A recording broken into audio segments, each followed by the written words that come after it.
ज्यानं मोबाईलचा शोध लावला त्याचं परवाचं स्टेटमेंट आहे, पश्चाताप झाला मला हे गॅझेट तुमच्या सगळ्यांसमोर आणून. वय वर्ष 0 ते 11 वयोगटातल्या लाखो मुलांचे डोळे निकामी झालेत, एवढा त्यांचा स्क्रीन टाईम वाढलाय. मैदानावरती जाऊन खेळायला पोरं तयार नाहीत, घरातून पोरं मैदानावरती जातात आणि तिथे बसून मोबाईलवरती गेम खेळतात.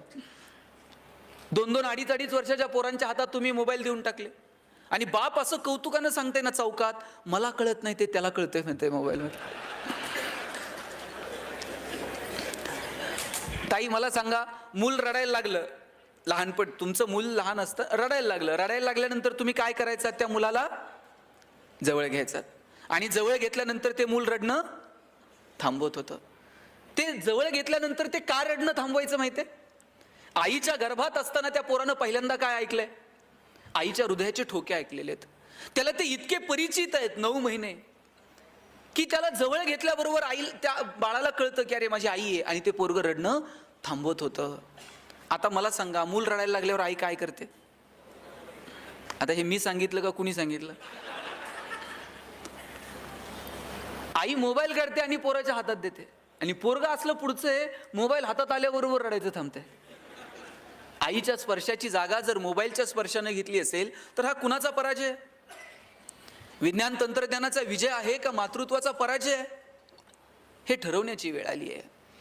आत्तापर्यंत मी एवढंच सांगत होतो भाषणात. काल मी येताना प्रवासात पाहिलं, म्हणजे आईनं जवळ घेतल्यानंतर मुलांना रडणं थांबवणं ही पहिली पायरी होती. मूल रडायला लागल्यानंतर आईनं पोराच्या हातात मोबाईल देणं ही दुसरी पायरी होती.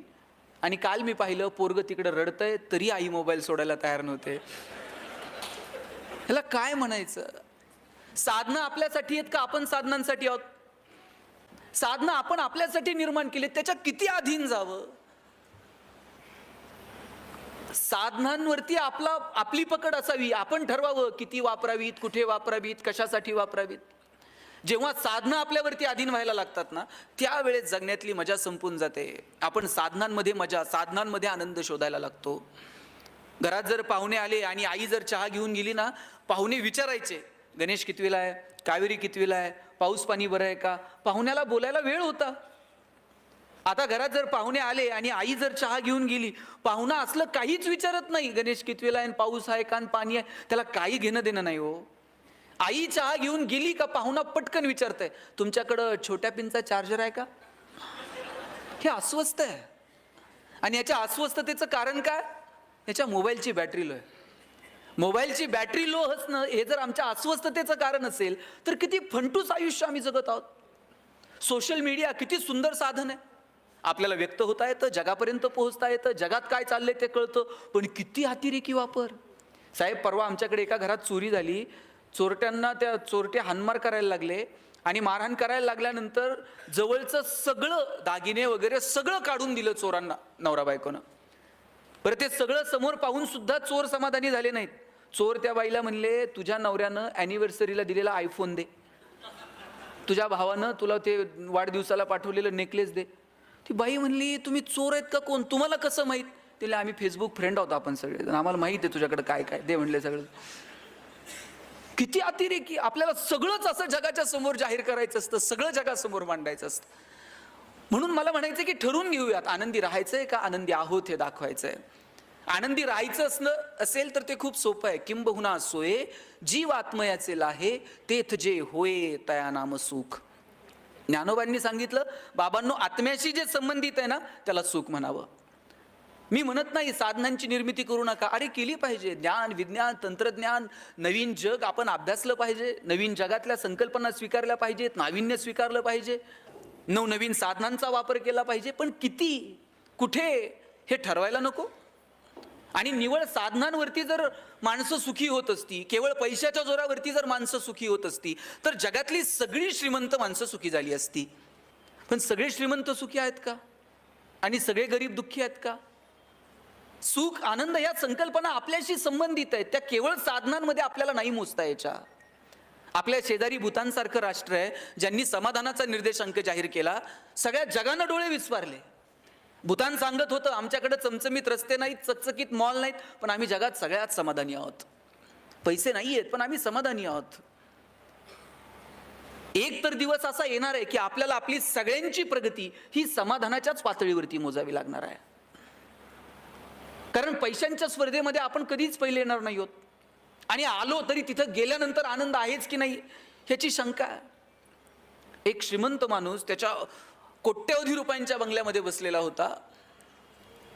त्यानं बायकोला सांगितलेलं होतं की तेल नसलेली चपाती दे, मीठ तिखट नसलेली भाजी दे, मस्त AC लावत महागड्या कोट्यवधी रुपयांच्या बंगल्यामध्ये AC लावून तो जेवण करत होता. त्याच्या खिडकीच्या बाहेर धुराचे लोट प्रदूषण वाढवत होते, आणि त्याच वेळेला साधारण कमाई असणारा एक शेतकरी शेताच्या बांधावरती बसून तेल मीठ मिरची खात होता. समोर पाटातून पाणी वाहत होतं, हिरवगार शेत समोर डोलत होतं. पैसे कमवू नका या मताचा मी नाहीये, पैसे कमवा तो पुरुषार्थ आहे, पण केवळ पैशांसाठी जगणं म्हणजे जगणं नाहीये. काहींकडे ढिगानं पैसे आहेत पण त्याचा आनंद घेण्याची सुद्धा वृत्ती नाही, तर काय म्हणावं. पैसे प्रचंड आहेत परंतु खर्च करण्याची दानत नाही, किंवा योग्य ठिकाणी खर्च करावं ही भूमिका नाही. आमच्याकडे साहेब एका माणसाकडे सोन्याची वीट आहे, आणि पिढ्यानं पिढ्या त्यानं जपून ठेवली आहे. त्याच्या आज्यानं त्याच्या बापाला दिली ती, बापानं त्यानं ह्याच्या पोर पिढ्यानं पिढ्या ती सोन्याची वीट जपून ठेवली आहे. यानं कधी बायकोला साडी घेतली नाही नीट, यांनी कधी पोरांच्या शिक्षणाला लवकर कुठं 2 रुपये खर्च केले नाही. वीट मात्र तशीच्या तशी घरात पुरून ठेवली होती. दर रविवारी उठायचं, उकरायचं, हाय का नाही बघायचं आणि परत पुरून ठेवायचं. एवढाच उद्योगाच आहे. वीट खर्च करायची नाही, पुरलेली वीट फक्त रविवारी उठून उकरून बघायची हाय का नाही आणि परत लपून ठेवायची. एक दिवशी वीट चोरीला गेली. वीट चोरीला गेल्यावर रडायला लागला, म्हणला पिढ्यान पिढ्या जपून ठेवलेली सोन्याची वीट चोरीला गेली. पोलिसांकडे गेला, पोलिसांकडे तक्रार केली, म्हणला सोन्याची वीट होती चोरीला गेली. पोलीस म्हणले कुठं ठेवली होती? घरात ठेवली. कुठं? पुरून. आणि काय करायचा? काय नाही साहेब, दर रविवारी उठायचो, उकरायचो, हाय का नाही बघायचो आणि परत पुरून ठेवायचो. या रविवारी उठलो, उकरलं आणि वीट चोरीला गेलेली दिसली. पोलीस म्हणले एवढंच आहे ना, उद्या ये, तुझी वीट तुला सापडून देऊ. दुसऱ्या दिवशी हा गेला, पोलिसांनी त्याच्या हातात दगडाची वीट दिली. दगडाची वीट दिल्यानंतर म्हणलं चेष्टा करता का, माझी सोन्याची वीट होती तुम्ही दगडाची दिली. पोलीस म्हणले तुला काय घेणं आहे दगडाची असून नाही तर सोन्याची? घरी जायचं, पुरून ठेवायची, हाय का नाही बघायची आणि परत झोपायचं. मग सोन्याची असून नाही तर दगडाची तुला काय फरक आहे का? काहींकडे ढिगाण आहे साहेब, पण ते योग्य ठिकाणी खर्च करण्याचं जर कळत नसेल काय करणार आहोत आपण? भगवंतानं आपल्याला 2च ऑप्शन दिलेले आहेत. एक आहे ते इथंच ठेवून जा, किंवा तुकाराम महाराजांसारखं वाटून जा. आता तुकाराम महाराजांसारखं वाटून जायला लय मोठं मन लागतंय, मग आपल्याकडे दुसराच ऑप्शन शिल्लक आहे ते ठेवून जा. एकही रुपया वरती घेऊन जाण्याची सुविधा नाही, आणि असती तर आपण सोयीनं गेलो असतो का? ह्याचं नेता येईल का, त्याचं नेता येईल का, काय करता येईल? किती सुंदर वागलाय भगवंत आपल्यासोबत. जन्माला आल्यानं मुळात भगवंताचे इथंच आपल्यावरती अनेक उपकार आहेत की त्यांनी आपल्याला माणूस म्हणून जन्माला घातलं. याच्यापेक्षा काय उपकार करावेत देवानं आपल्यावरती? अहो आपण माणसं आहोत, माणसांना व्यक्त होता येतं.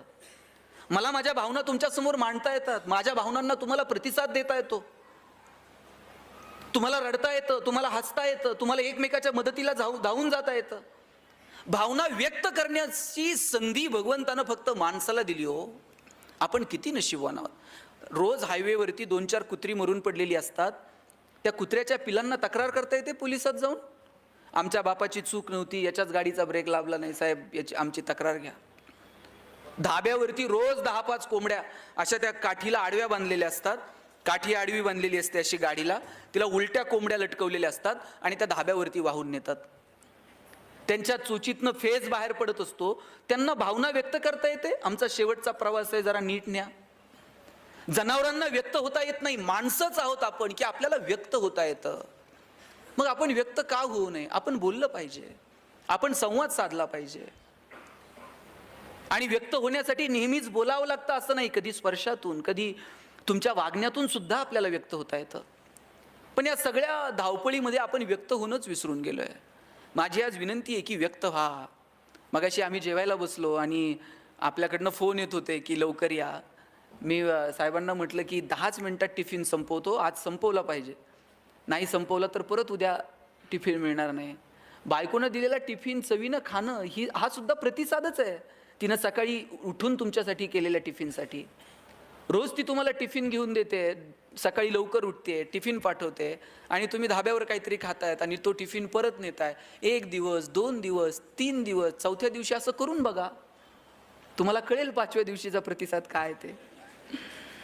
कधीतरी तुम्ही तुमच्या प्रतिसादातून व्यक्त व्हा. आणि नेहमीच प्रतिसाद काय माहितीये का, आपण प्रतिसाद द्यायला कमी पडतो. आपली भूमिका कायम प्रतिकाराची असते. नात्यात जर छान आनंदी राहायचं असेल ना, तर प्रतिकार नाही, प्रतिसाद द्या. मी असंच लग्नाला गेलो होतो एका, आणि सगळे नवीन जोडपे होते, सामुदायिक विवाह सोहळा होता. आणि भाषण करताना मी सांगितलं, प्रतिकार नको, प्रतिसाद द्या. त्या नवीन जोडी होती लग्न झालेली, त्यांनी असं वहीवर तिथं लिहून घेतलं, प्रतिकार नको, प्रतिसाद द्या, गणेश शिंदे. घरी गेल्यानंतर बायकोनं अशी आनंदात पर्स बिर्स फेकून दिली. नवऱ्याच्या असा डोळ्यात डोळे घालून पाहिलं, म्हटली मैं तेरे लिए मर जाऊंगी, मिट जाऊंगी. बायको म्हटली मैं तेरे लिए मर जाऊंगी. नवरा म्हटला बघ कसं जमतंय तसं कर. म्हटली हे काय? म्हणले ते सकाळी सरांनी सांगितलं ना, प्रतिकार नको. कुठं प्रतिसाद द्यायचा आणि कुठं प्रतिकार करायचा हे जर कळलं नाही ना, तर मग गफलत होऊन जाते. दुर्दैवानं नात्यांमध्ये काय झालंय माहितीये का, कुठं प्रतिकार करायचा आणि कुठं प्रतिसाद द्यायचा हे कळलेलं नाही. मगाशी मी म्हटलं ना की अहो काय हो मी कौतुक करतो की तुम्ही आज सगळ्यांना विथ फॅमिली बोलवलं. कधीतरी त्यांनाही कळलं पाहिजे आपला नवरा काय करतो. त्यांना फक्त इतकेच माहिती आहे की त्यांच्याकडे दिवे लावायचं काम आहे. तू कोणते कसे काय, वर्षातनं एकदा त्यांनाही कळलं पाहिजे. त्यासाठी तुम्ही विथ फॅमिली त्यांना बोलवलं. आणि माझं सगळ्या महिला मंडळींना सांगणं आहे की नवरा बायकोचं नातं हे इतकं सुंदर आहे ना, ते आपण समजून घेतलं पाहिजे. आज ज्या यशवंतराव चव्हाण साहेबांच्या नावानं हे सभागृह आहे, यशवंतराव चव्हाण साहेबांची ही कर्मभूमी आहे. काय नातं असतं नवरा बायकोतलं तुम्हाला सांगतो. चव्हाण साहेबांना मूल झालं नाही. चव्हाण साहेबांनी वेणूताईंना पत्र लिहिलेलं होतं की वेणू आपल्याला मूल होऊ शकत नाही, तू वेणूताईंनी चव्हाण साहेबांना पत्र लिहिलं होतं, साहेब आपल्याला मूल झालं नाही, तुम्ही दुसरं लग्न करा. चव्हाण साहेबांनी परत पत्र लिहिलं वेणूताईंना, तुझं पत्र मला मिळालं, तू सांगितलेली संकल्पनाही मी वाचली, पण वेणू ज्या दिवशी तुझ्यासोबत मी फेरे घेतले तेव्हापासून तर शेवटच्या श्वासापर्यंत यशवंतराव वेणूसाठी आणि वेणू यशवंतरावासाठी परत असं पत्र मला पाठवू नको. यशवंतराव चव्हाण कितीतरी वेळा वेगवेगळ्या परदेशी दौऱ्यावरती गेले आणि एकदा परदेशी दौऱ्यावरती जाताना वेणूताईंना ते म्हटले, कधीच मी तुझ्यासाठी काही आणलं नाही, कधी दागिने आणले नाही, कधी साडी आणली नाही, पुस्तकं सोडून मी काहीच कधी खरेदी केलं नाही. आता या दौऱ्यावरती मी जाणार आहे, तुझ्यासाठी काय घेऊन येऊ. यशवंतराव चव्हाणांचीच ती पत्नी पुढे आली, हातावर हात ठेवला आणि वेणूताई म्हटल्या, काही नाही, लवकर आणि सुखरूप परत या, याच्यापेक्षा दुसरं काही नको. काय असतो नात्यांमध्ये. आणि नाती जपायला फार पैसे लागतात, आनंदानं राहायला महागडी गिफ्ट द्यावी लागतात, असलं कुणी सांगितलंय. ह्या बायका इतक्या भोळ्या आहेत, त्यांना गिफ्ट काही लागत नाही. मी आज पहाटे 5 वाजता उतरलो आणि थेट इकडे आलोय. इथून परत घरी जायला रात्री 11-12 होणार आहेत. 12 वाजता कोणती बायको प्रेमानं दार उघडेल, वा वा वा वा एवढ्यात 12 वाजता आलायत, या स्वागत, असं होतंय का. 100% बायको रागातच दार उघडत असते. ती रागवल्यानंतर आपणही आवाज वाढवायचा असं असतं का. तिनं जर रागात दार उघडलं ना, तुम्हाला म्हणून सांगतो, तुम्ही असं 30 सेकंद फक्त तिच्याकडं राजेश खन्नासारखं बघायचं आणि एक डायलॉग मारायचा, तू ये म्हणून संसार चाललाय, नाही तर माझ्याच्यानं काय खरं आहे का. ती अख्ख्या कॉलनीत सांगते, एक नंबर नवरा भेटलाय म्हणते. काय लागतो. देवकांत साहेब तुम्ही प्रयोग करून पहा. आज कौतुक करायला धाडच लागतं गायकवाड साहेब, हे काय सोपं काम नाहीये. मी असंच एका भाषणात म्हटलं, बायकोचं कौतुक करा. 4 लोक भांडायला आली माझ्याकडे. मला म्हटले, एकतर आमची बायको कार्यक्रमाला होती आणि तुम्ही असलं काय काय सांगत असताय, कौतुक बितुक करा. म्हटलं अडचण काय, तुला कौतुक करायला काय अडचण आहे. म्हटलं मला कौतुक करायला अडचण नाही, तिला ऐकायला येत नाही, त्याचं काय करू. म्हटलं मग दवाखान्यात घेऊन जा. हे संध्याकाळी जाताना दवाखान्यात गेला, डॉक्टरांना म्हटला बायकोला ऐकायला येत नाही. डॉक्टर म्हटले, किती अंतरापर्यंत तिला ऐकायला येत नाही ना, हे घरी जाऊन मोजून ये म्हटले. हा घरी गेला, बेल दाबली, पोरानं दार उघडलं. बायको किचनमध्ये होती. किचनमध्ये बायको हा दारात, यानं दारातूनच आवाज दिला, अगं भाजी काय केली. तिकडून काहीच प्रतिक्रिया नाही. याला कळलं हॉलच्या दारातून ऐकायला येत नाही. थोडासा हॉलमध्ये पुढे गेला, सोफ्यावरून आवाज दिला, अगं भाजी काय केली? किचनमधून काहीच प्रतिक्रिया नाही. याला कळलं प्रकरण गंभीर आहे, हॉलमधून पण ऐकायला येत नाही. किचनच्या दारातून आवाज दिला, भाजी काय? काहीच प्रतिक्रिया नाही. शेवटी बायकोच्या मागं जाऊन उभा राहिला आणि कानात ओरडला, अगं भाजी काय केली? बायकोनं हातातली कढई अशी दंदिशी आदळली, म्हणली 4 वेळा सांगितलं ना तुला बटाट्याची केली म्हणून.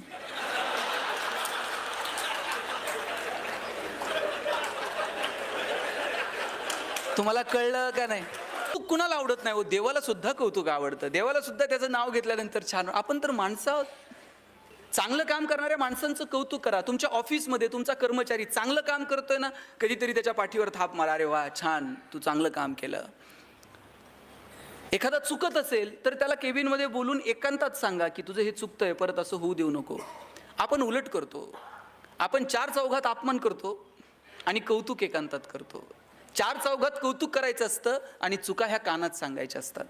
तुम्ही सुद्धा हे घरी करून बघा. 4 चौघात तुम्ही कौतुक करा तुमच्या मुलांचं आणि मुलं एकांतात असतील तेव्हा त्यांच्या चुका सांगा. आपण पाहुणे आले का मग म्हणतो पोरगं एकदम बावळट आहे हो.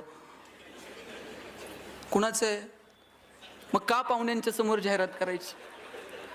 बरं, आपण जर म्हटलं ना तुम्ही पोरगं कितीही बावळट असू द्या आणि पाहुणे आल्यानंतर तुम्ही फक्त पाहुण्यांना म्हणायचं आमचा दादा इतका हुशार आहे ना, दादा लगेच पुस्तक घेऊन बसतंय पाहुण्याच्या पुढं. आणि तुम्ही जर म्हणले ना दादा एकदम बावळट आहे, दादा बाहेर जातंय, पाहुण्याच्या बुटात पाणी होतं, लेसला लेस बांधन, ते मूर्खपणा करायची एकही संधी सोडत नाही. तुम्ही 4 चौघात कौतुक करून बघा आणि एकांतामध्ये ज्या चुका झाल्यात ना त्या चुका सांगून बघा. आयुष्य खूप सुंदर आहे. छोट्या छोट्या गोष्टींची मजा घेत आपल्याला पुढे जावं लागेल. मगाशी कुणीतरी सांगितलं आत्महत्या. का आपण आत्महत्या करतो?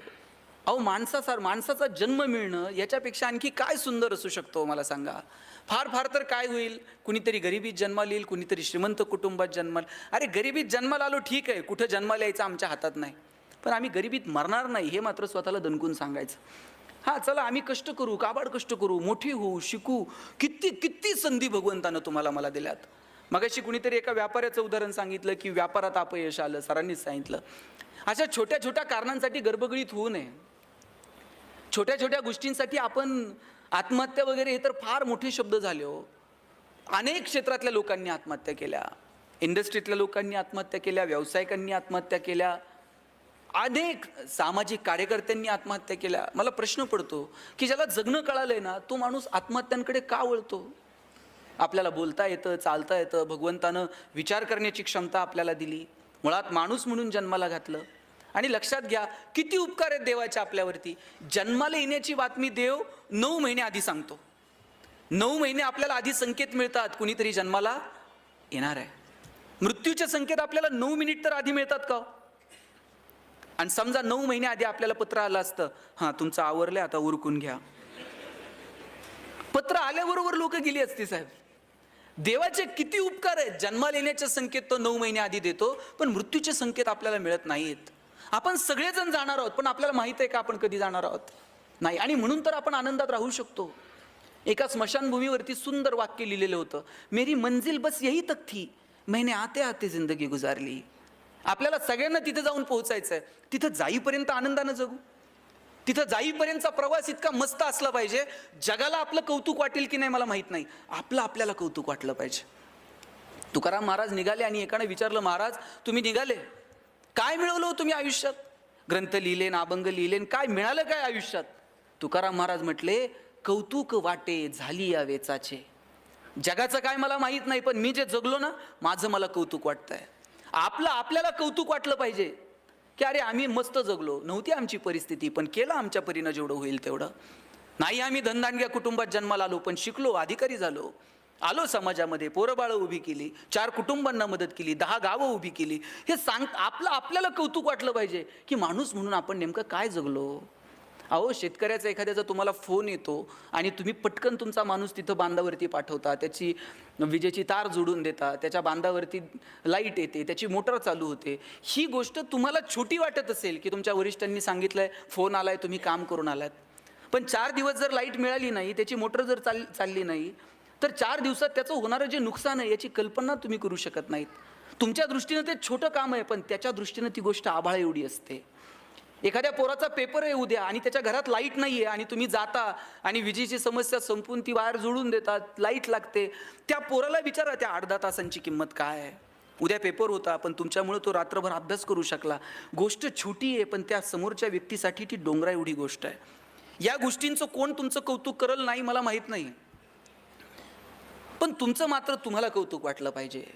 रोज मृत्यूशी सामना, रोज फील्डवरती तुम्ही काम करणारी माणसं आहात, रोज विजेच्या तारांशी तुमचं खेळणं आहे, वरती त्या खांबावरती चढणं आहे. ह्या गोष्टीचं तुमचं तुम्हाला कौतुक वाटलं पाहिजे. आणि विशेष म्हणजे महिलांना माझं सांगणं आहे की तुमच्या नवऱ्याच्या कामाचं तुम्हाला कौतुक वाटलं पाहिजे. की अरे आपला नवरा जे काम करतोय हे समाज हिताचं आहे, हे देशाच्या हिताचं आहे, हे एखाद्या गावाच्या हिताचं आहे, एखाद्या कुटुंबाच्या हिताचं आहे. त्याचा अभिमान तुम्हाला वाटला पाहिजे. तुम्ही तुमच्या पोरांना तुमच्या नवऱ्याची गोष्ट सांगितली पाहिजे की राजा तुझ्या बाबानं हे असं असं केलं आहे, तुझे वडील हे काम करतात, याचा अभिमान बाळग. आपण हे कधी सांगणार आहोत येणाऱ्या पिढ्यांना? येणाऱ्या पिढ्यांना सांगता यावं असं कर्तृत्व उभं करणं ही सुद्धा आपली जबाबदारी नाही का?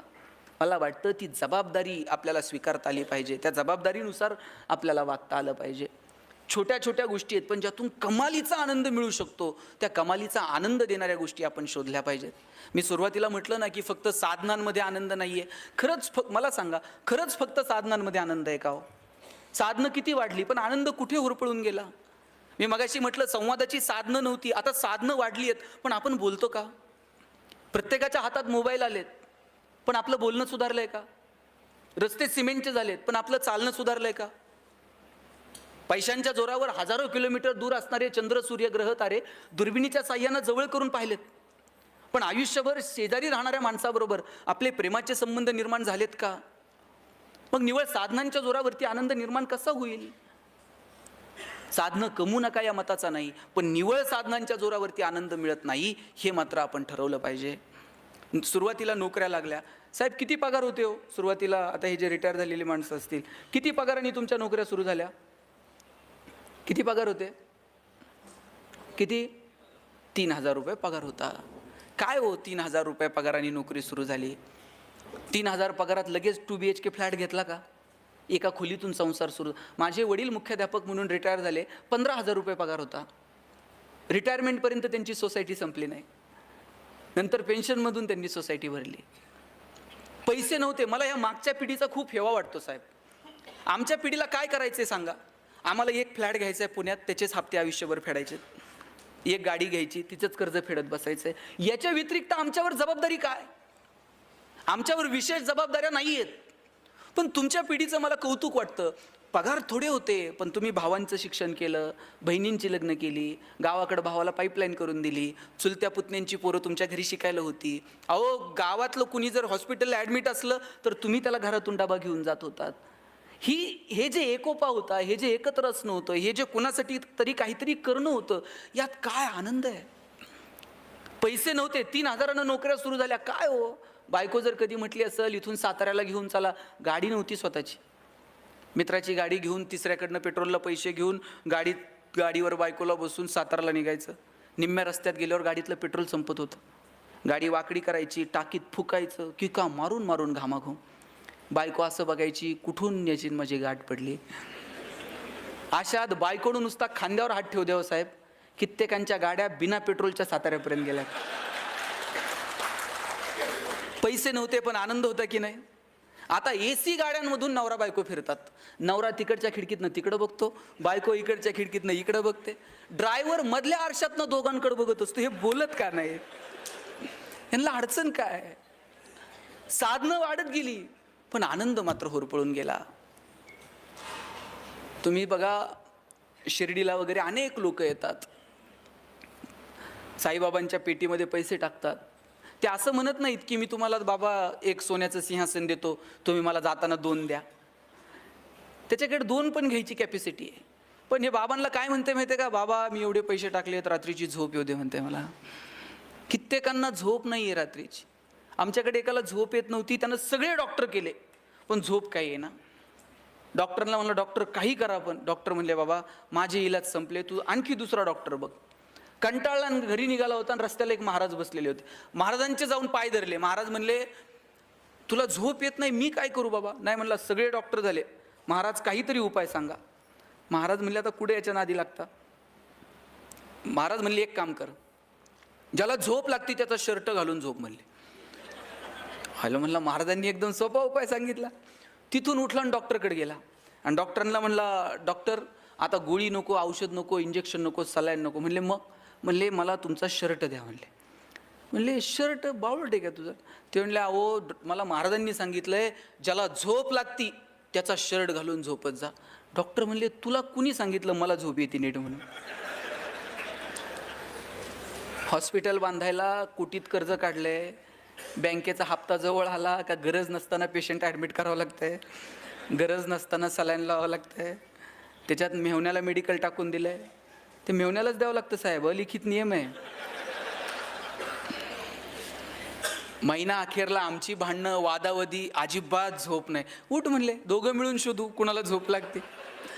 दोघं मिळून एका इंजिनियरकडे गेले. म्हणले बाबा तुला झोप येते का? इंजिनियर म्हणला 6 महिने झाले पालिकेत बिल अडकलंय, ह्या टेबल. उठ म्हणले चल. 25 जण गोळा झाले पण एकाला सुद्धा झोप लागत नव्हती. शेवटी एका पुढाऱ्याकडे गेले. म्हणले बाबा तुला तर लागत असेल, आता आमचं दुखणं काय सांगायचं आहे म्हटला कधी कोण मुख्यमंत्री बदलल आणि कधी कोण सत्तेवर येईल आणि कधी कोण गुवाहाटीला जाईल आणि कधी कोणाला तिकीट मिळेल, काही सांगू शकत नाही म्हटला. सगळं काहीच शाश्वत नाही, आमच्या इतकं तर दुःखी आणि संकटात कोण नाही म्हटले. त्यांनी मग साहेब एक करा, तुम्ही आमच्यासोबत चला, आपण शोधू कोणाला झोप लागते. 25 जण गोळा झाले पण एकाला सुद्धा झोप लागत नव्हती. शेवटी सगळेजण दमले आणि एका शेताच्या बांधावर जाऊन बसले. म्हणजे जरा दम खाऊ आणि संध्याकाळी परत शोधाशोध सुरू करू. एक शेतकरी नांगरत होता, धोतर गुंडाळलेलं, अंगात शर्ट नाही, घामाघूम झालेला. नांगरून झालं, बैला आंब्याला नेऊन बांधली, पळत पळत गेला, विहिरीत उडी मारली, बाहेर आला, अंग पुसलं, बायकोनं दिलेलं गाठोडं सोडलं, 2 भाकरी दुधात चुरून खाल्ल्या, पायातली चप्पल उशाला घेतली आणि 1 मिनिटात घोरायला लागला. हे 25 जण म्हणले सापडला की ज्याला झोप लागते म्हणून. यांनी असा गदा हलून उठवला. म्हणले अशीच झोप लागती? शेतकरी म्हणला आजच शेड्यूल आहे म्हणला आपला. संध्याकाळी म्हणला सूर्य उतरायला खाली उशीर, वजभर गवत कापलं, घेऊन गेले, जनावराला खाऊ घातलं, सगळं म्हणला एकदम ओके. तुम्ही ते ओके तिकडे नेऊ नका. हे 25 जण म्हणले आमच्यावर एक उपकार करशील? म्हणले काय? म्हणले आम्हाला 25 जणांना तुझा एक शर्ट देशील का?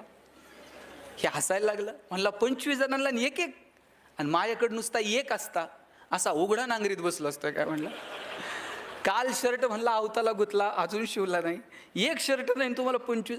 किती कौतुक आहे हो. देवानं काय वागावं आपल्यासोबत.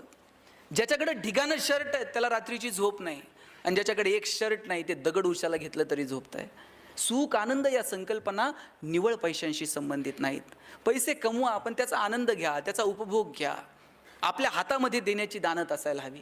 विंदा करंदीकरांची खूप सुंदर कविता आहे. देणाऱ्यानं देत जावं, घेणाऱ्यानं घेत जावं आणि घेता घेता एक दिवस देणाऱ्याचे हात घ्यावेत, म्हणजे असे कोपरापासून तोडून नाही घ्यायचे, तर त्याच्यामध्ये जी देण्याची दानत आहे ती थोडी तरी आमच्यामध्ये यावी. हिरव्या पिवळ्या डोंगरांकडून हिरवी पिवळी शाल घ्यावी, सह्याद्रीच्या कड्याकडून छातीसाठी ढाल घ्यावी, वेड्यापिच्या ढगांकडून वेडेपिसे आकार घ्यावेत, मातीमधल्या प्रश्नासाठी पृथ्वीकडून हुंकार घ्यावेत, उसळलेल्या दर्याकडून पिसळलेली आयाळ घ्यावी आणि शांत वाहणाऱ्या भीमेकडून तुकोबाची माळ घ्यावी. देणाऱ्यानं देत जावं, घेणाऱ्यानं घेत जावं आणि घेता घेता एक दिवस देणाऱ्याचे हात घ्यावेत. माझा दावा आहे तुम्ही जेवढं समाजाला द्याल त्याच्या हजारो लाखो पटीनं हा निसर्ग तुम्हाला परत करत असतो. पण ती देण्याची दानत तुमच्यामध्ये असली पाहिजे. निसर्ग इतका समृद्ध, एक दाना पेरला तर त्याचे 1000 दाणे उगवतात. तुमचं उसनं ठेवायला निसर्ग इतका वेडा नाहीये. तुम्ही जेवढं द्याल समाजाला त्याच्या हजारो लाखो पटीनं हा निसर्ग तुम्हाला परत करतो. मी म्हणत नाही तुमच्याकडे आहे ते सगळं समाजाला वाटून टाका, पण ज्यांची बाग फुलून आली त्यांनी 2 फुलं द्यावीत, ज्यांचे सूर जुळून आले त्यांनी 2 गाणी गावीत, ज्यांच्या दारात आभाळ भरून आलं त्यांनी ओंजळभर पाणी द्यावं आणि ज्यांची उंची आभाळाला टेकली त्यांनी अशाच मानावर करून बघू नये, थोडंसं खाली झुकावं आणि जी माणसं मातीत मिसळतात त्या मातीत मिसळणाऱ्या माणसांना थोडंसं वरती उचलून घेता येईल का? मला वाटतं याच्यासाठी काम करावं. बाबा आमटे नगरपालिकेतनं असे बाहेर पडले. एक कुष्ठरोगी पावसात भिजत होता. त्या पावसात भिजणाऱ्या कुष्ठरोग्याला उचलायला गेले आणि उचलता उचलता त्या कुष्ठरोग्याची बोटं तुटून आली बाबांच्या हातात. घरी गेले, बायकोनं जेवायला वाढलं, एक घास सुद्धा बाबांनी गिळला नाही. लहान मुलासारखं बाबा रडायला लागले आणि बायकोनं विचारलं, रडता का? एक कुष्ठरोगी बघितला, त्याचं दुःख बघून डोळ्यात पाणी आलं. माई म्हटल्या, मग तुम्ही रडून त्याचं दुःख कमी होणार आहे का? चला दोघं जाऊ आणि त्याला घेऊन येऊ. दोघं नवरा बायको गेले, त्याला घेऊन आले आणि पाहता पाहता काट्याच्या वनात सुद्धा सुंदर आनंदोन उभं राहिलं. पण समाजाकडे पाहण्याची जी दृष्टी आहे ना, ती दृष्टी आपल्याकडे अपेक्षित आहे हो. ती दृष्टी कशातनं मिळते? कुठलाही महागडा गॉगल लावून ती दृष्टी नाही मिळत, ती अंतर्मनातून प्रकट व्हावी लागते. ज्यावेळेस अर्जुनानं आग्रह केला कृष्णाला की विश्वरूप दाखव, त्यावेळेस कृष्ण तयार झाला हसत हसत की अर्जुना मी तुला विश्वरूप दाखवेल. अर्जुनालाही प्रश्न पडला की अरे राधा याच्या एवढी जवळची आहे, राधेला यानं विश्वरूप दाखवलं नाही. याच्या जवळच्या अनेक सवंगडी आहेत, अनेक गोप गोपिका आहेत, त्यांना कृष्णानं विश्वरूप दाखवलं नाही. आणि मग विश्वरूप दाखवण्यासाठी अर्जुनाची निवड झाली. याच्यापेक्षा आणखी काय असावं? अर्जुन खुश झाला. ज्ञानोबांनी ज्ञानेश्वरीमध्ये इतकं सुंदर वर्णन केलंय, वासराला जर पाना द्यायला गाय लागली तर मध्ये तिला थांबवता येत नाही तिचा पाना. अगदी तशीच परिस्थिती कृष्णाची आणि अर्जुनाची झालेली असावी. कृष्ण अर्जुनाला इतकं भरभरून ज्ञान देत होता आणि त्यात अर्जुनानं विचारलं आता विश्वरूप दाखव. कृष्णाला थांबता आलं नाही आणि कृष्ण म्हटला, अर्जुना बघ हे विश्वरूप. आणि विश्वरूप तुला दिसतंय का? असं ज्या वेळेस कृष्णानं अर्जुनाला विचारलं त्यावेळेस कृष्ण म्हटला, देवा तू विश्वरूप दाखवायचा प्रयत्न केला, पण ते पाहावं ती दृष्टी मला दिलेली नाही. कृष्ण म्हटला, अरे तुला सांगण्याच्या ओघात मी इतका भारावून गेलो की तुला ती दृष्टीच द्यायची विसरलो. कृष्णानं अर्जुनाला ती दृष्टी देऊ केली आणि मग त्याला विश्वरूप पाहायला मिळालं. भगवंतानं माणूस म्हणून जन्माला घातलं, देण्यासाठी 2 हात दिले, पण त्याच्यासाठी लागणारी दृष्टी ही आपल्याला कमवावी लागेल. ती अंतर्मनातून, ती संस्कारातून येणाऱ्या पिढीला द्यावी लागेल. ती देण्याची जबाबदारी आईबाप म्हणून, ती देण्याची जबाबदारी समाजातला एक घटक म्हणून आपल्याला स्वीकारावी लागेल. अहो आपली जुनी पिढी अशी होती, ती सांगायची 1 तीळ 7 जणांनी खाल्ला. आणि आज आपण पोराला जर टिफिनमध्ये सँडविचचे 3 तुकडे दिले तर आई सांगते, हां तुझे तू खा, तू दुसऱ्याचं खायचं नाही, दुसऱ्याला तुझं द्यायचं नाही, आणि उरले तर घरी घेऊन ये, वाटत बसू नको वेंधळ्यासारखं. काय करायचं पुढच्या पिढीनं नेमकं? तुम्ही ते गाणं म्हटलंत का, एरे एरे पावसा? माहीत आहे तुम्हाला? माहीत आहे का नाही? आणि काय गाणं होतं? Array array array array array array. आवाज हळूहळू कमी काय होत चालला? बरोबर म्हणताय तुम्ही. हां म्हणा आता, एरे एरे तुला देतो, पैसा झाला पाऊस आला, एग एग तुझे मडके सर आली आणि मडके गेले. किती हुशार आहेत तुम्ही सगळेजण. हे गाणं आम्ही आमच्या लहानपणी म्हणायचो आणि आजोबांना म्हणायचो, आजोबा असं गाणं का म्हणायचं? आजोबा सांगायचे कृषीप्रधान देश आहे, पाऊस आला पाहिजे, म्हणा एरे एरे पावसा. आजोबा सांगायचे एरे एरे पावसा म्हणा. आणि आज इंग्रजी शाळेत गेलात तर पहिल्याच वर्गात बाई सांगतात रेन रेन. पोरांनी नेमकं करायचं काय? आई वॉटर बॅग भरून देते आणि सांगते तुझं पाणी तू पे, तुझं दुसऱ्याला देऊ नको, दुसऱ्याचं तू पिऊ नको. आणि वर्गात गेल्यानंतर गुरुजी सांगतात एकनाथ महाराजांनी काशीहून आणलेलं पाणी गाढवाला पाजलं. पोरांनी नेमकं करायचं काय? अहो आम्ही जेवायला जर बसलो तर आमचे आजोबा सांगायचे ताटाच्या भोवती पाणी फिरवा. आम्ही म्हणायचो ताटाच्या भोवती का पाणी फिरवायचं? का ताटातले अन्नपदार्थ बदलतात? बाजरीच्या भाकरीची पुरणपोळी होते. आजोबा सांगायचे अन्नपदार्थ बदलत नाहीत, पण ताटातल्या पदार्थाचा प्रसाद होऊन जातो. प्रसाद कधी फेकून द्यायचा नसतो. आभार माना, कृतज्ञता बाळगा, कुणाचे तरी आभार माना. म्हटलं कुणाचे आभार मानायचे जेवताना? आजोबा सांगायचे जेवताना आभार मानायचे ज्यानं पिकवलं त्या शेतकऱ्याचे, जिनं शिजवलं त्या आईचे. आणि पुढं जाऊन सांगायचे ज्यानं भूक दिली त्या भगवंताचे सुद्धा आभार माना. कित्येकांकडं फार सोन्याचं ताट आहे हो, पण भूक लागत नाही, करायचं काय? कितीतरी जण आहेत की ज्यांना अन्नाचा कण मिळत नाही म्हणून कोसो किलोमीटर दूर जावं लागतं, आणि कितीतरी जण असे आहेत की खाऊन पचत नाही म्हणून कोसो किलोमीटर चालावं लागतं. किती परिस्थिती भयानक आहे. या परिस्थितीचं भान ठेवून येणाऱ्या पिढीला काय द्यायचं मला वाटतं हे ठरवावं लागेल. आपल्यामध्ये देण्याची दानत असायला हवी. तुम्हाला एक छोटं उदाहरण सांगतो, कळणाऱ्यांना कळेल. आमच्याकडे एक जण आहे, आम्ही त्याच्याकडे गेलो आणि म्हटलं साहेब शाळा बांधायचे, शाळेला जरा वर्गणी द्या. गावातली 10-5 पोरं माझ्यासोबत होती, म्हणली शाळेला वर्गणी द्या. वर्गणी द्या म्हटल्याबरोबर ते म्हटलं वर्गणी म्हणजे देणगी. म्हटला मी बायको आजारी पडली तर कधी लवकर दवाखान्यात नेलं नाही, पोराची कधी नीट फी भरली नाही, आणि गावातली शाळा आणि तिला वर्गणी आणि तिला पैसे, येडाबिडा आहे काय म्हटलं. आम्ही सगळे नाराज होऊन निघालो. तेव्हाच त्या माणसानं हाका मारली, म्हटली पोरांनो एक काम करा, तुम्हाला मी शाळेला पैसे देईन पण माझी एक अट आहे. म्हणले काय? नीट लक्ष देऊन ऐका. अट काय? म्हटलं माझे 2 डोळे आहेत, यातला एक खोटा आहे आणि एक खरा आहे. म्हणले यातला खोटा डोळा कोणता हे जर तुम्ही पोरांनो ओळखलं तर म्हणले मी तुम्हाला मागल तेवढे पैसे देईन. अमेरिकेहून डोळा बसून आणलाय म्हटला, कुणाला सहजासहजी ओळखूच येऊ शकत नाही. त्यानं सांगितलं 2 डोळे, त्यातला खोटा कोणता? पहिलीतलं पोरग होतं. ते म्हणलं काका डावा डोळा खोटा आहे म्हणला तुमचा. ह्याला आश्चर्य वाटलं, कुणालाच ओळखता येत नाही, पहिलीतल्या पोरानं ओळखलं डावा डोळा खोटा. त्या माणसानं विचारलं बाबा तू कसं ओळखलं की माझा डावा डोळा खोटा आहे? पोरग म्हटलं काका तुमच्या डाव्या डोळ्यात आम्हाला थोडीशी करुणा दिसली, थोडंसं प्रेम दिसलं, थोडीशी सहानुभूती दिसली, आणि म्हटलं हाच खोटा असला पाहिजे. तुमच्या वागण्यावरनं तर वाटत नाही खऱ्या डोळ्यात ती शिल्लक आहे. काय जगतो आपण? 1 रुपयाचं नाणं वर जाणार नाही, आपण कशासाठी भांडतो? भगवान श्रीकृष्ण करंगळीवरती पर्वत उचलतो आणि बासरी मात्र 2 हातांनी घट्ट पकडतो. आता ज्याला करंगळीवरती पर्वत उचलता येतो ते बासरी तर अशी गरगरा फिरवली असती की नाही, मग ते 2 बोटांनी अशी घट्ट बासरी का पकडतो? कारण कृष्णाला ठाऊक आहे पराक्रम हा रणांगणात गाजवायचा असतो आणि नात्यांमध्ये प्रेम जपायचं असतं. आपण उलट करतो, नात्यांमध्ये पराक्रम गाजवतो आणि रणांगणात शस्त्र खाली ठेवतो. नात्यांमध्ये काय पराक्रम गाजवायचा आहे हो? 10 वर्ष झालंय भावाचं तोंड बघितलं नाही, काय पराक्रम आहे? एकाच आईच्या पोटी जन्माला आलेले 2 भाऊ ज्या बांधावर काहीच पिकत नाही त्याच्यासाठी भांडत बसतात. दोघांच्या भांडणात वकील 2 एकर विकत घेते हो. कसला पराक्रम आहे? 10 वर्ष झालंय बहिणीचं तोंड बघितलं नाही, बहिणीच्या दारात गेलं, ती गेल्यानंतर तुम्ही साडीन चोळी घेऊन जाल, तिला कळतंय का भाऊ आलाय आणि आता रडतोय? नात्यांमध्ये पराक्रम नसतो गाजवायचा, नात्यांमध्ये प्रेम द्यायचं असतं आणि रणांगण गाजवायला पराक्रम रणांगणात गाजवायचा असतो. आपण उलट करायला लागलो, नात्यांमधली मजा हरवून गेली आणि आपण इकडे तिकडे साधनांमध्ये मजा शोधायला लागलो. माझं सांगणं मी जास्त वेळ आपला घेत नाही, पण एक सांगतो की आयुष्य खूप सुंदर आहे. छोट्या छोट्या गोष्टींचा आनंद घ्या. आपल्या प्रत्येकात काहीतरी वेगळेपण आहे, ते वेगळेपण आपल्याला ओळखता आलं पाहिजे. छोट्या छोट्या, मगाशी कुणीतरी सांगितलं की संकटांना घाबरू नका. काय घाबरायचं संकटांना? संकटांच्या समोर असं छाती काढून उभं राहता आलं पाहिजे शिवाजी महाराजांसारखं. कुणाच्या बापाला आपण कधी घाबरू नये. घाबरायचंय ना आपल्याला, आपण आपल्या कर्माला घाबरावं. इतर कुणाला घाबरण्याची काय गरज आहे? आपण आपल्या कर्माला घाबरावं की अरे माझ्या हातनं हे चुकीचं घडतंय. लक्षात ठेवा, चेंडू जसा भिंतीवर मारताना तसाच मागे येतो.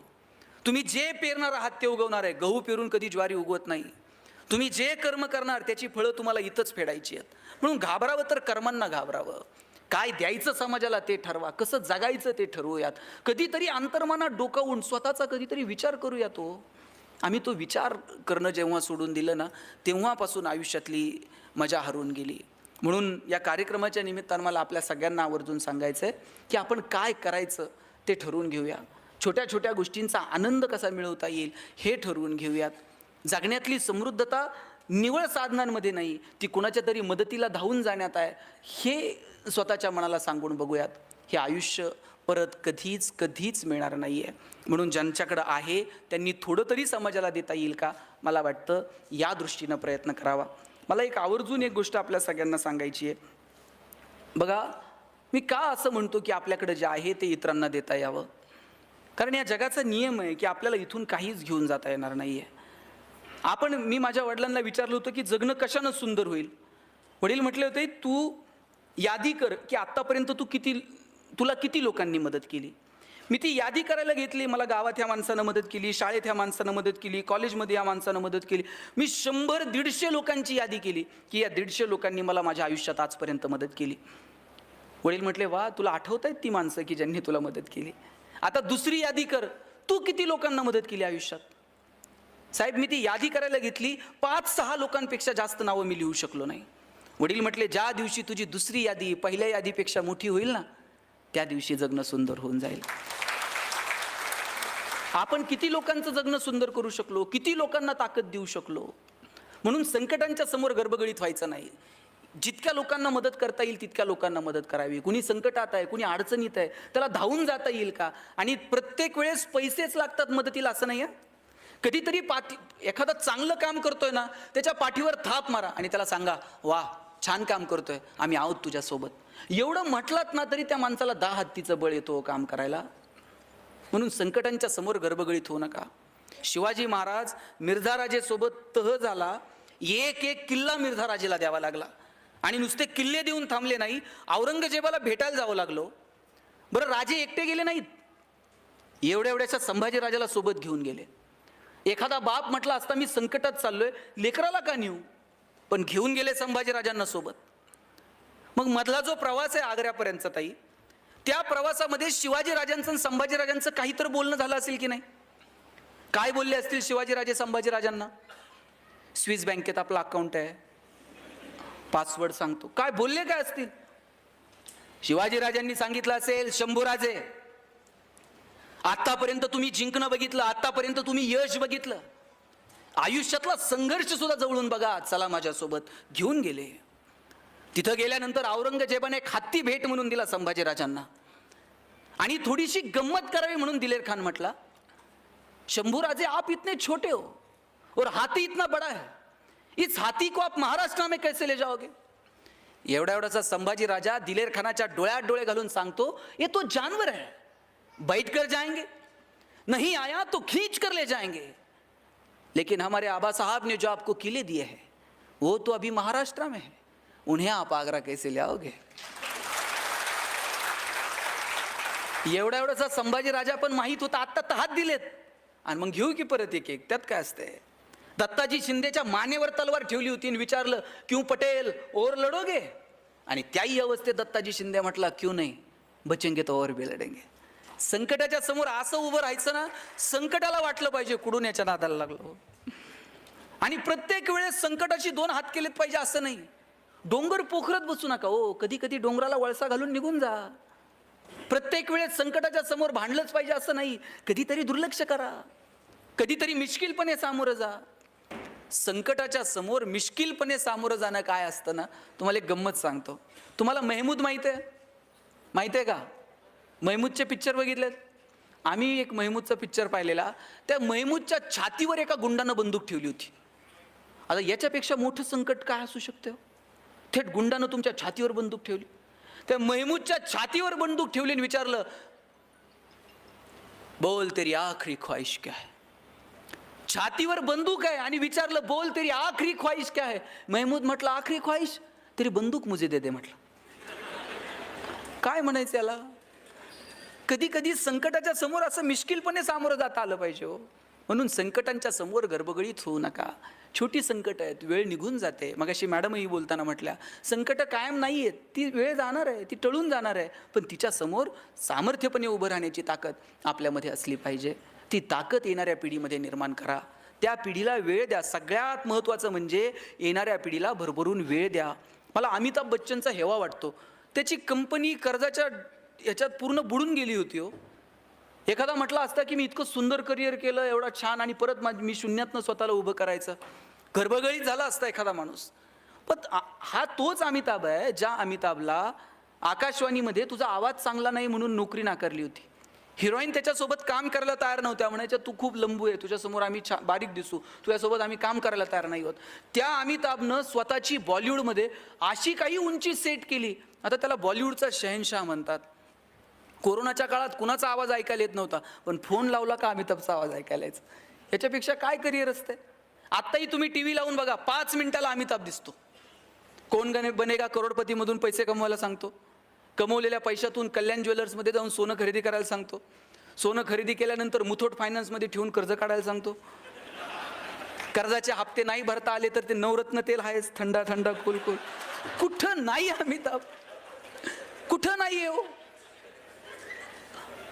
का आम्ही हरायचं? आणि किती आदर्श तुमच्या माझ्या डोळ्यात. तुम्ही सचिन तेंडुलकरची उंची किती हो? उंचीनं कमी असणारा माणूस, पण सचिनला बाउन्सर खेळता येत नव्हता, हाईट कमी होती. एक बाउन्सर आला वॉकर युनिसचा, नाकावरती लागला, रक्त यायला लागलं. लोक म्हटले आता याला स्ट्रेचरवरती न्यावे लागेल पॅव्हलियनमध्ये. सचिननं असं तोंडावरती पाणी मारलं, क्रीजवरती जाऊन उभा राहिला, अशी बॅट आदळली आणि समोरच्या फलंदाजाला सांगितलं रुक मै खेलेगा. आणि सचिननं कितीतरी बाउन्सर असे मैदानाच्या बाहेर टोलावून लावले. आणि आज क्रिकेटच्या क्षेत्रातला बाप झाला सचिन तेंडुलकर. अहो कितीतरी बाउन्सर येतील आपल्या या अंगावर, फटकावून लावायचे थेट स्टेडियमच्या बाहेर. कधीतरी प्लेट करा, कधीतरी एखादा सोडून द्या, प्रत्येकच फटकावलं पाहिजे असे नाही. पण कधी काय भूमिका घ्यायची हे ठरवता आलं पाहिजे. आयुष्य खूप गोड आहे, खूप सुंदर आहे. त्यातला एका एका पावलाची मजा घ्या आणि नात्यांना वेळ द्या. तुमच्या ऑफिसमधलं तुम्ही कुटुंबात कमी तितके तुमच्या ऑफिसमध्ये आहात, बरोबर? तुम्ही फील्डवर इतका वेळ आहात की तितके तुम्ही घरात पण नाही आहात. मग ऑफिसमधलं वातावरण किती छान असलं पाहिजे.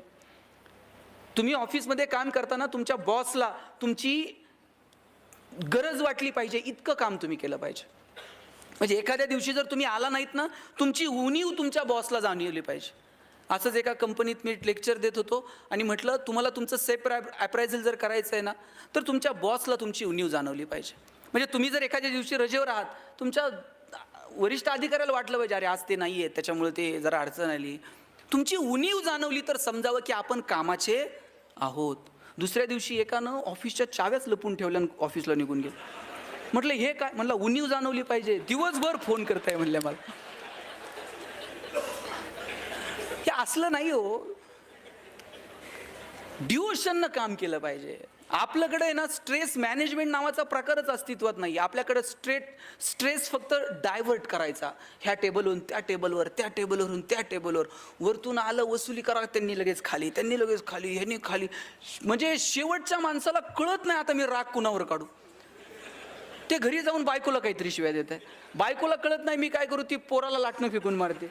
आता पोराला कुणीच उरत नाही, ते बाहेर कुत्र्याला जाऊन दगड मारते, ते तिसरंच कुणाला तरी चावतंय. स्ट्रेस मॅनेज होईल का? वरिष्ठांनी आपल्याला सांगितलंय बसूयात, एकत्र येऊयात, प्लॅन करूयात, तू हे कर, तू ते कर. स्ट्रेस असं डायव्हर्ट करू नका. सगळ्यांनी एकत्र मिळून आपल्याला ह्या गोष्टीला सामोरं जायचं, त्याचं छान प्लॅन करा. प्लॅनिंग म्हणजे काय? Think before act. कोणतीही कृती करायच्या अगोदर केलेला विचार म्हणजे planning. Proper utilization of the resources. तुमच्याकडे जे रिसोर्सेस आहेत ते तुम्हाला प्रॉपर वेने युटिलाइज करता येतील का त्याचा विचार करा. मग जगण्यात असो किंवा तुमच्या कामात असो. भगवंतानं आपल्याला प्रत्येकाला काहीतरी वेगळं दिलंय. आपल्यातलं वेगळे पण काय ते स्वतःला विचारा, ते स्वतःला वारंवार सांगा. ह्या तुझ्या स्ट्रेंथ आहेत, हे तुझे विकनेस आहेत, हे विकनेस तुला कमी करायचे, ह्या स्ट्रेंथ तुला वाढवायच्यात. मी कॉलेजला गेलो, आमच्या सरांनी मला विचारलं गणेश तुला MBA कशात करायचं? मी म्हटलं मला ह्युमन रिसोर्स मॅनेजमेंटमध्ये MBA करायचं. सर प्रत्येकाला विचारायचे कोण MBA कशात करणार. आमच्या वर्गात एक बोबडं बोलणारं पोरगं होतं, त्याला विचारलं तुला MBA कशात करायचं? तर म्हटलं सर मला मार्केटिंगमध्ये MBA करायचं. म्हटलं सर म्हटले तुझं बॅकग्राऊंड कॉमर्स आहे, तुला नीट बोलता आहे ना, मार्केटिंगमध्ये चांगलं बोलावं लागतंय, तू कॉमर्समध्ये तू फायनान्समध्ये MBA कर.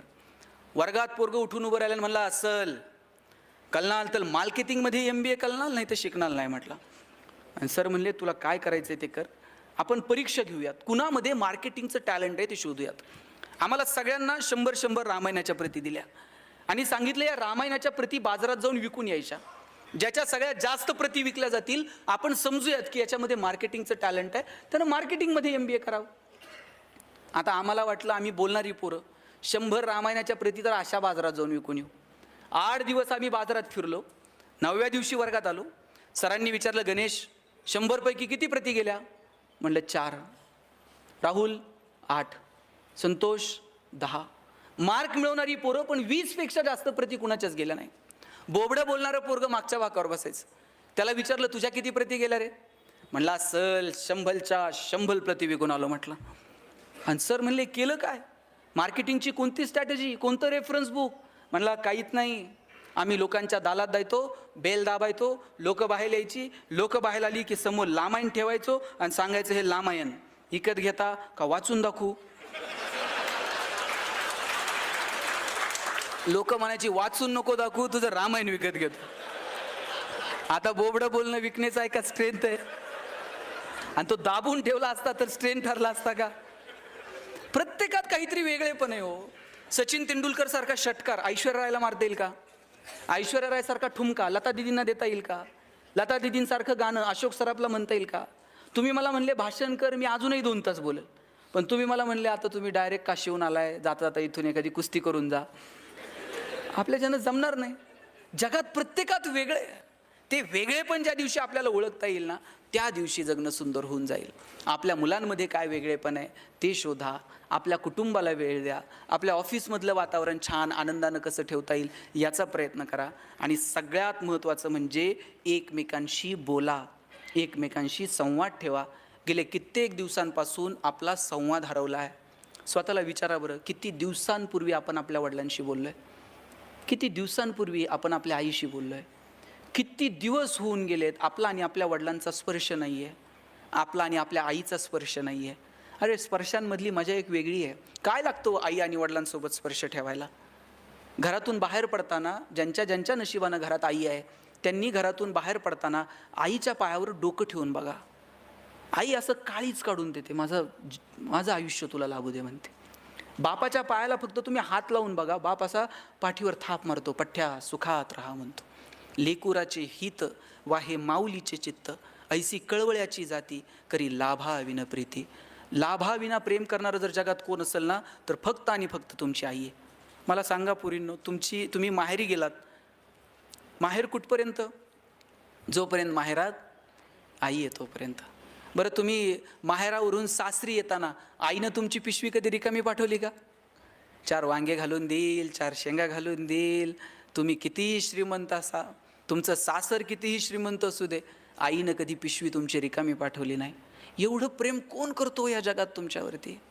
आई आणि बाप मुलाचं, बापाचं आणि मुलीचं हे एक वेगळं नातं आहे. मुलीचं आणि तिच्या बापाचं नातं तर काही और असतं. बाप स्वतःला चप्पल घेत नाही, पण पोरगी कॉलेजला जायला लागली ना, तिला नवीन शूज आणून देतो. स्वतः सायकलवर कामाला जाईल, पण तिला गाडी घेऊन देतो. तिच्या लग्नामध्ये दिवसभर असा तुरा काढून मिरवत असतो फेट्याचा, पण ज्यावेळेस पुरीचं कन्यादान होतं त्यावेळेस असा हात जावायच्या हातात देतो, खाली मान घालतो आणि सांगतो, जावई बापू तळ हाताच्या फोडाप्रमाणे जपली, आता सांभाळून घ्या. दिवसभर त्याच्या डोळ्यातून एकही पाण्याचं थेंब येत नाही, पण पुरीची गाडी एकदा नजरेआड झाली ना, मग खांबाच्या पलीकडे जातो आणि एकटाच रडतो. तो बाप असतो. मला वाटतं ज्या वेळेस तुमचे वडील, बघा तुमचे वडील आता रिटायर झालेत, ते तुम्हाला फोन करतात, आठवड्यातनं कधीतरी फोन करतात, तुम्ही गडबडीत आहात हे जर वडिलांच्या लक्षात आलं ना, वडील पटकन म्हणतात, हां बाई सहज केलता, ठेवतो फोन, करेल नंतर. त्यांना कळतं की मुली आता त्यांच्या संसारात आहेत, मुलं त्यांच्या संसारात आहेत, पण अशा वेळेस आवर्जून परत कॉल करा.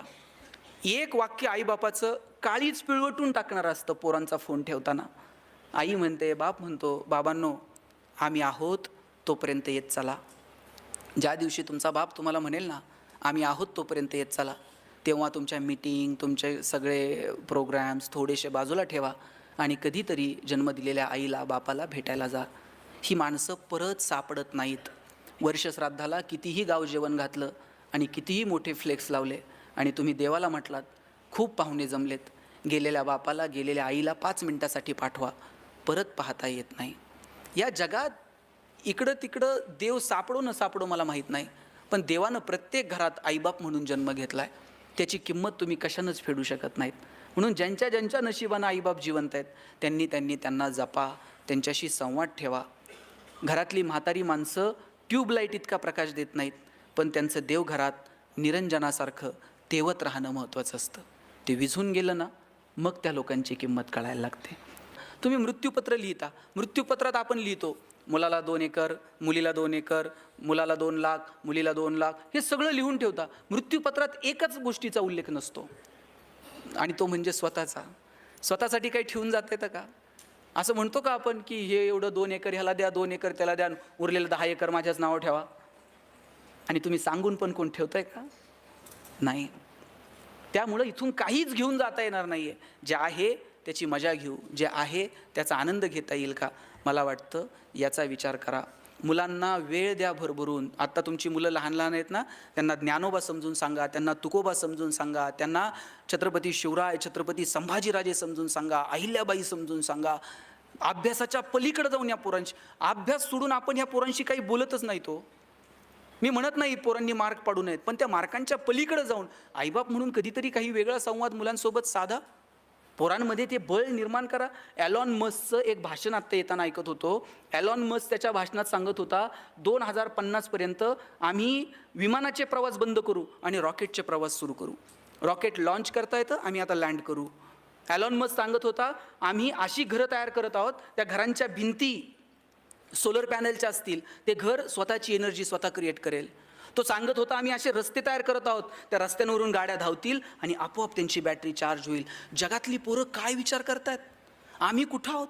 आमच्या डोक्यात अजून पण तेच आहे, मीटरमध्ये कुठून वायर घालायची आणि कुठं काय करायचं आणि आकडा कसा टाकायचा आणि पकडल्यानंतर परत कुणाला फोन लावायचा.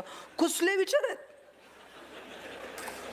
आमची पोरं का व्यापक विचार करू शकत नाही? का आमच्या पोरांना वाटत नाही संशोधनात यावं, नवीन जगाशी आम्ही स्पर्धा करावी? ती स्वप्न आपण आपल्या लेकरांना दाखवली पाहिजेत.